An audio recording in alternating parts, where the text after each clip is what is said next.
Welcome back, everyone. We're diving into a topic today that, honestly, when I first saw the request, I was kind of like, wait, what?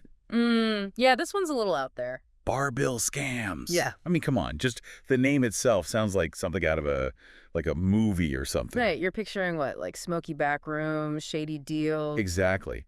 But the listener who suggested this sent over some sources, and it turns out there might be more to this bar bill thing than meets the eye. Oh, there's definitely more to it. We've got, let's see, we've got a snippet here from like a general overview of scams, and then this other piece that seems to focus specifically on what they called frauds bar bill scam.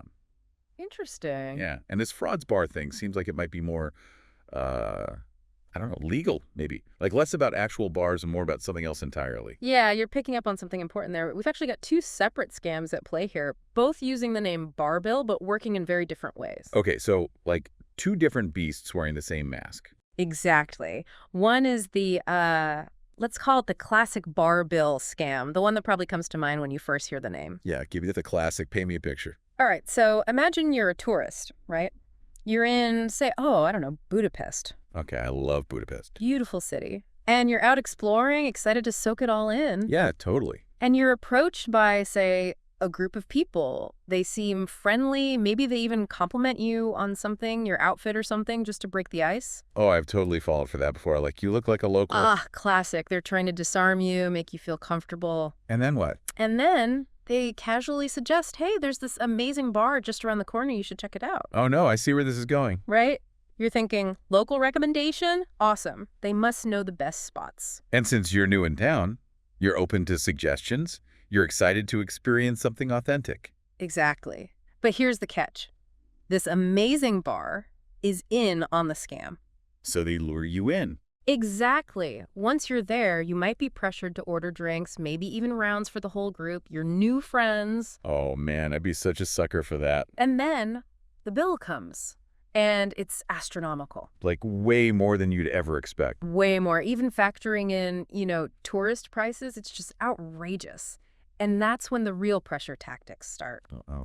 The friends might feign surprise, claim they're short on cash, and suddenly you're the one feeling obligated to cover the whole thing. Oh, so they play on your politeness. Exactly. They know most people don't want to cause a scene, especially in a foreign country. Right, you're just like, okay, fine, I just want to get out of here. Exactly. They're banking on you being more concerned with avoiding conflict than with fighting over an inflated bill. And they know tourists might be hesitant to involve the local police, especially if there's a language barrier or they're worried about ruining their trip. It's like they're holding your good manners hostage. That's a great way to put it. They know you're in a vulnerable position and they exploit that. So what's the takeaway here for anyone traveling?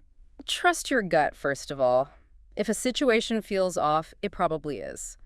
And it's okay to be assertive, to politely decline an offer or walk away, even if it seems rude. Don't be afraid to prioritize your own safety and well-being. Good advice. Don't be a hero. Exactly. Oh. And doing a little research beforehand, like knowing the average prices for things in the area you're visiting can really help too. It's all about being informed and aware. Okay, so that's the classic bar bill scam. Got it. Now, what about this other one, the frauds bar bill scam? This one had me a little confused, to be honest. Initially, I was thinking, like, maybe they're faking receipts, like charging you for drinks you didn't have or something like that. It's a confusing name for sure, and it's actually not about bars that serve drinks at all. Wait, really? Yeah, this one's totally different. It targets individuals, not necessarily tourists, with fake legal notices or bills. Ooh, okay, so this is getting more serious. Yeah, much more serious. And the bar, in this case, likely refers to bar associations. You know, those organizations that regulate lawyers. Oh, okay, I see. So we're not talking about tourist traps anymore. This Yeah. is something that could potentially affect anyone, especially professionals. Right. And it plays on a whole different set of fears. Instead of worrying about an inflated bar tab, you're now facing potential legal action, which can be much more intimidating for most people. Yeah, that's a whole other level of scary. Exactly. It's all about exploiting fear and a lack of legal knowledge. They know most people aren't familiar with the intricacies of the legal system, so they use that to their advantage. So it's like they're using the law itself as a weapon. In a way, yes. Yeah. They create these official-looking documents filled with legal jargon and threats designed to make you panic and comply with their demands. Okay, this is fascinating, but also terrifying. I'm definitely going to need more details on how this frauds bar scam actually works. Absolutely. Let's break it down. Okay, so you've got this, like, official-looking document. It's all legal jargon, threats, the whole 9 yards. What happens next? What do they actually want from you? Well, the next step is pretty predictable, really. They demand payment. Okay, makes sense. But here's the thing. They often insist on using payment methods that are, shall we say, untraceable. Like what? Things like wire transfers, prepaid debit cards, maybe even cryptocurrency. Oh, so even if you realize later that you've been scammed, there's no getting your money back. Exactly. It's all designed to protect the scammer, not you. Sneaky. And to really ramp up the pressure, they might offer you a discount if you pay immediately, or maybe a payment plan to make it seem more manageable. Right, like anything to get you to act without thinking it through. Exactly. They're playing on your fear and your desire for a quick resolution. It's almost like they're using our own psychology against us. That's a great way to put it. And remember, they often impersonate real legal entities using actual names of law firms, government agencies, even bar associations. So it's not just about the legal jargon and the threats. It's also about making it look legitimate. Right. They want you to believe that this is a real legal issue, that you're in actual trouble, and that paying up is the only way out. Okay, this is all starting to feel a little too real for comfort. So what can someone do to protect themselves? Our source mentioned some red flags to look out for. Can we break those down? Absolutely. The first red flag is unsolicited bills. If you receive a bill for something you don't recognize, especially legal services you never used or fees you never incurred, take a step back. Don't just panic and pay. Right. Don't panic. Instead, verify. So how do you do that? How do you verify if a bill like this is legitimate? The best way is to contact the organization directly, but don't use the contact information provided in the suspicious notice. Ah, good point. Find their official website or phone number from a trusted source, and then reach out to them directly, explain the situation, and ask for confirmation. Okay, so independently verify everything. Got it. What about threats of legal action? I mean, we talked about that earlier, but how should someone react if a notice is using that kind of language? Remember, legitimate legal entities don't operate that way. They follow established procedures, they give you time to respond, they allow you to seek legal counsel. They don't just threaten you with immediate consequences. Exactly. Threats, especially demands for immediate payment without any due process, are a huge red flag. It's a classic pressure tactic designed to make you act irrationally. Okay, so threats are bad. Got it. Right. What about the payment methods? You mentioned wire transfers, gift cards, cryptocurrency. What makes these methods so attractive to scammers? Well, they're often untraceable. Once the money is gone, it's gone. There's very little chance of recovering it. So it's like paying with cash in a dark alley. No record, no recourse. Pretty much, yeah. So if someone insists on payment through these unconventional channels, especially when it comes to legal or professional matters, that's a major red flag. All right, so be wary of weird payment requests. Makes sense. What about the last red flag, the suspicious contact details?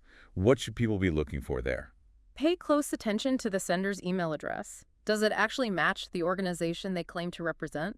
Look for misspellings, odd characters, unusual domain names. Oh, like instead of edftc.gov, it's like edftc-legal.biz or something. Exactly. And always double-check phone numbers against official sources. Don't just take their word for it. So it's all about being a detective, looking for those little inconsistencies that might reveal a scam. That's right. Scammers rely on us overlooking those small details. They count on us being too busy, too stressed, or too intimidated to really scrutinize what we're seeing. Okay, I get it. But even with all these precautions, what happens if someone still falls victim to one of these scams? I mean, it happens, right? What should they do next? Well, first of all, it's important to remember that anyone can fall victim to a scam. These schemes are designed to be deceptive and manipulative, and sometimes even the most cautious person can get caught off guard. So don't beat yourself up about it. The important thing is to take action. So what kind of action are we talking about? If you've made a payment, try to stop it immediately if possible. Contact your bank or credit card company, explain the situation. They might be able to help you recover the funds, especially if you act quickly. Fingers crossed. And what if you can't get your money back? Is reporting the scam still important? Absolutely. Reporting helps law enforcement track these scams and potentially stop others from falling victim. Right, so it's not just about individual justice, it's about protecting the community. Exactly. So contact the Federal Trade Commission or FTC or your state's bar association. They have resources to help victims and can investigate these schemes. Okay, so reporting is crucial. Got it. What about if someone is just, like, really unsure. Like they think they might be dealing with a scam, but they're not sure what to do. Is there any other advice you can offer? Well, you're ever in doubt, or if you need help understanding your legal rights or options, consulting a trusted attorney is always a good idea. Right, a professional can help you navigate the legal complexities and make sure you're protected. Exactly. They can provide guidance and peace of mind. Okay, so remember, there are resources available, even if the situation feels overwhelming. Knowledge really is power when it comes to these scams. It really is. And remember, even just being aware of these tactics puts you ahead of the game. You're less likely to fall for them if you know what to look for. So to recap, we've got two distinct types of bar bill scams. The classic tourist trap, with inflated prices and pressure tactics, and the frauds bar scheme, which uses fake legal notices and threats. Both designed to exploit our trust and our fear. But armed with the right knowledge, we can protect ourselves. Absolutely. It's all about being informed, vigilant, and a little bit skeptical. Don't be afraid to ask questions, to verify information, and to trust your gut if something feels off. Great advice. So what's the key takeaway you want our listener to remember? I'd say it's this. While these scams thrive on fear and urgency, knowledge is power. By being aware of the tactics and taking the time to verify anything suspicious, we can stay ahead of the scammers and safeguard our well-being. Love it. Knowledge is power, folks. And sharing that knowledge is even more powerful. You got it. Spread the word, tell your friends, your family, your colleagues. The more people who know about these scams, the harder it is for them to succeed. It's crazy, right? Like, we think about scams, and we often picture, like, I don't know, maybe like older folks or people who aren't as like tech savvy being the targets. Yeah, we tend to think of it as preying on vulnerability. Exactly. But what we've seen with these bar bill scams is that they can really target anyone. That's right. It's not about being gullible. It's about understanding how these scams exploit those very human tendencies, those things we all do. Yeah, like wanting to be helpful, trusting people, not wanting to make a scene, respecting authority. Exactly. And I think that's what makes this conversation so important. It's not just about memorizing a list of red flags. It's about really shifting our mindset, Becoming more aware, more discerning. Right. Instead of reacting out of fear, we can choose to respond with, I don't know, maybe a healthy dose of curiosity, a little bit of skepticism. Love that. Curiosity and skepticism, the dynamic duo. Exactly. It's about empowering ourselves to ask questions, to dig a little deeper, and to not be afraid to challenge something that doesn't feel right, even if it's coming from a seemingly official source. And hey, you know what they say? If something seems too good to be true, it probably is. Exactly. A classic red flag, but it bears repeating. And I think that's like a good reminder for all kinds of scams, not just these bar bill ones, right? Absolutely. That's why it's so important to share this knowledge, to talk about it, to make sure more people are aware of these tactics. Spread the word. The more people who know, the less effective these scams become. Exactly. It's like shining a light on their tricks, taking away their element of surprise. Love it. All right, deep divers, as we wrap up this deep dive, remember, knowledge is power. Stay informed, stay vigilant, and stay curious. And most importantly, don't be afraid to question anything that seems suspicious. Trust your gut. Your peace of mind is worth it. Couldn't have said it better myself. Until next time, happy diving. See you next time.